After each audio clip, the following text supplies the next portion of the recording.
Baik, Assalamualaikum warahmatullahi wabarakatuh. Kami dari kelompok 11 ingin mempresentasikan hasil makalah kami yang berjudul Koperasi sebagai Soko Guru. Dan saya sendiri, Asniawati Johor. Saya Jessica Monica Baria. Saya Febriano Di Jesus Pereira.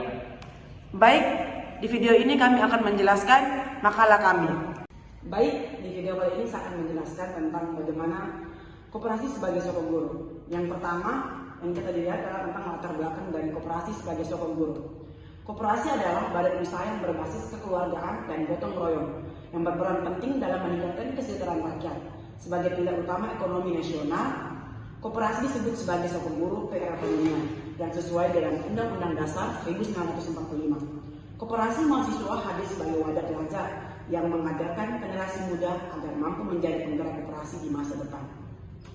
Yang baru tentang rumusan masalah. Dalam rumusan masalah kan ada dapat 4 pilar. Yang pertama, apa pengertian koperasi secara umum? Yang kedua, bagaimana peran koperasi sebagai soko guru perekonomian? Yang ketiga, bagaimana sejarah koperasian? Yang keempat, apa peran koperasi mahasiswa dalam pengembangan koperasi di Indonesia?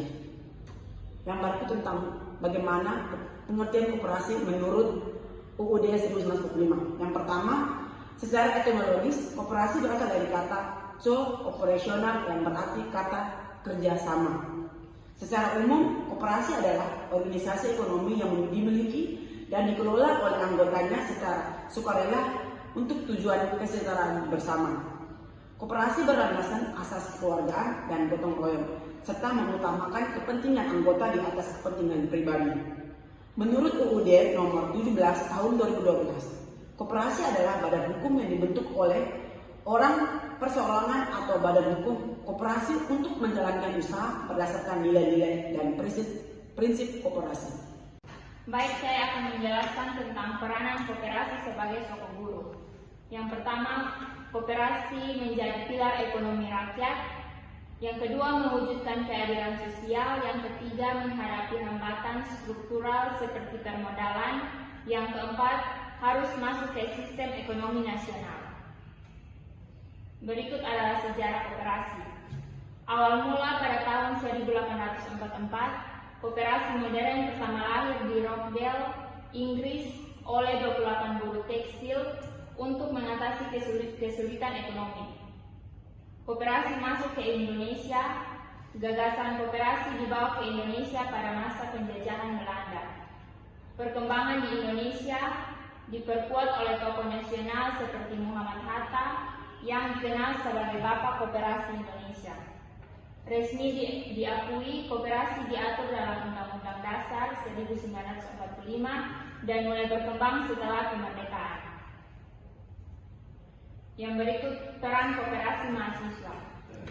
Koperasi mahasiswa atau KOPMA memiliki peran strategis dalam membentuk generasi muda yang sadar koperasi dan siap menjadi penggerak ekonomi kerakyatan. Peran penting KOPMA antara lain, yang pertama wadah pendidikan dan kaderisasi, yang kedua menumbuhkan jiwa kewirausahaan sosial, yang ketiga transformasi nilai-nilai koperasi, yang keempat katalisator perekonomian rakyat. Berikut ini kesimpulan dari materi kami. Koperasi adalah badan usaha yang sesuai dengan nilai-nilai dan budaya bangsa Indonesia, yaitu kekeluargaan, gotong royong, dan demokrasi ekonomi. Sebagai soko guru perekonomian, koperasi memiliki peran penting dalam meningkatkan kesejahteraan masyarakat dan memperkuat ekonomi rakyat, khususnya bagi kelompok yang lemah secara ekonomi. Koperasi menjadi pilar utama dalam sistem ekonomi nasional sebagaimana tercantum dalam